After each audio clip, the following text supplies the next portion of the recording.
Today, we maintain it as well. It existed before the Spanish conquest. Yes, there's another kind of conquest. What's the new conquest?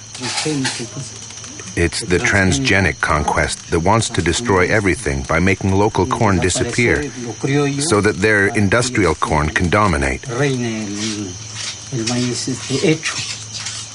If they succeed, we'll be dependent on multinationals. We'll be forced to buy the fertilizer and insecticides they sell, because without them, their corn won't grow. Whereas the local corn grows very well without fertilizer or herbicide. Look at it. It's very beautiful.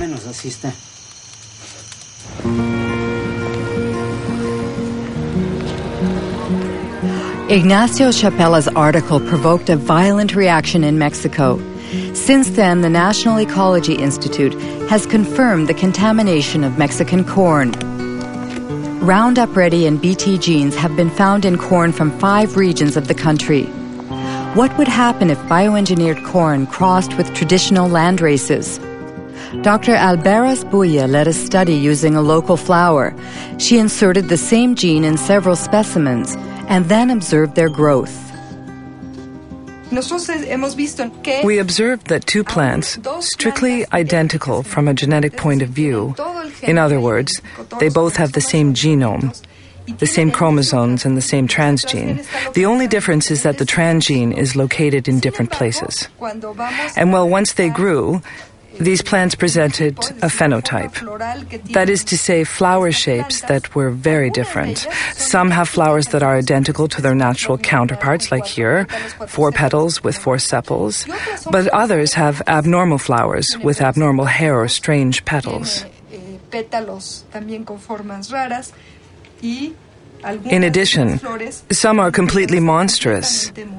The only difference in all of these plants is the location of the transgene, which was inserted randomly. Why is that worrisome? In Mexico, once the transgenic corn seeds have been released into the environment, it's very likely that the transgenes will insert themselves into the genomes of the local Mexican varieties. It's an unavoidable phenomenon, because corn plants cross naturally by wind-blown pollen. Given that, we fear that the genetic resources of traditional corn will be uncontrollably affected.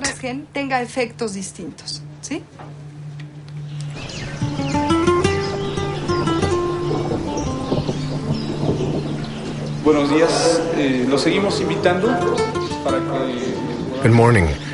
We invite you to attend a meeting about the new diseases which are infecting our corn because of transgenic contamination.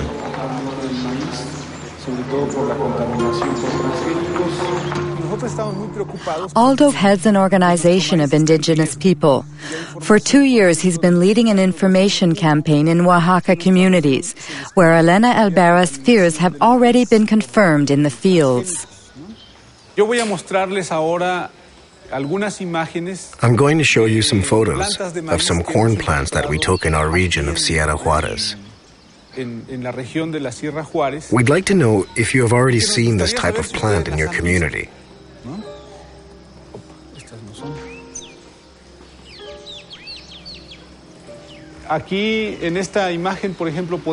You can see that some very strange things are going on. This plant, for example, has a branch here and another one there. Normally, a corn plant is not like that.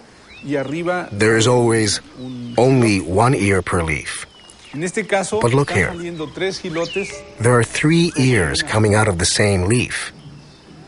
They are really monsters. We sent a plant sample to a biotech lab to see if maybe it contained genetically modified genes. Unfortunately, the test came out positive.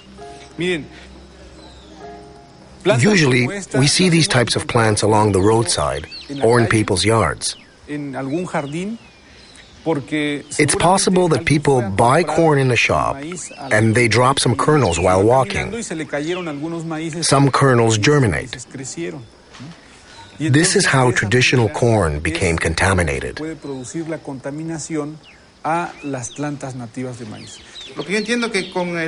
From what you've said, if we don't manage to stop their spread in our fields, soon we'll be forced to buy our corn seed because our own won't work anymore. That's very troubling. What should we do? First of all, if you find a strange plant, you should immediately remove its stamen, because that's where its pollen comes from.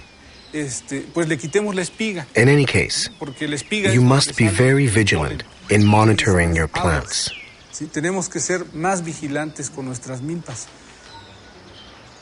Don't you think it's Monsanto's strategy, what they couldn't achieve legally, they are trying to force through contamination? Yes, we end up wondering if the contamination wasn't intentional.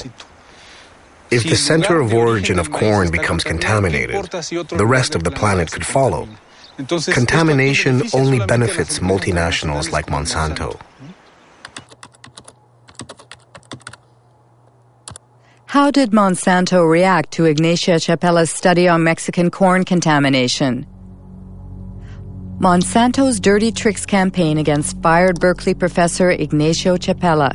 An article by Jonathan Matthews, who heads GM Watch, a GMO information service based in southern England.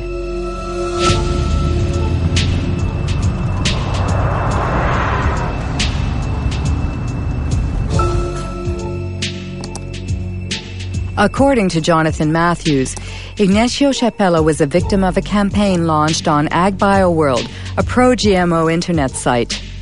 On the eve of the article's publication in Nature, a certain Mary Murphy posted an email that AgBioWorld distributed to thousands of scientists around the world. She wrote, "Activists will certainly run wild with news that Mexican corn has been contaminated by genes from GM corn." The very next day, a certain Andora Smetacek posted a second email. Activists first, scientist second.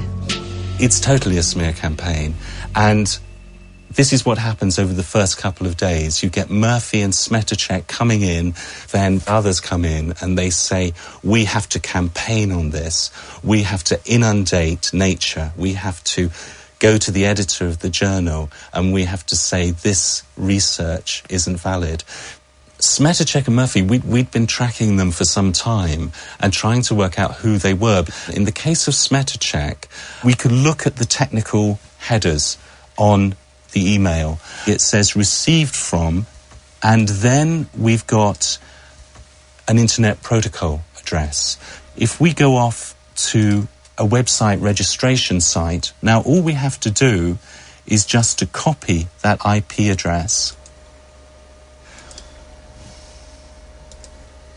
Organization name, Monsanto Company, and based in St. Louis. Then Mary Murphy left behind details that enabled us to track who she was. So if we look here at the information that appeared, posted by Mary Murphy, and then we get the IP address bw6.bivwood.com.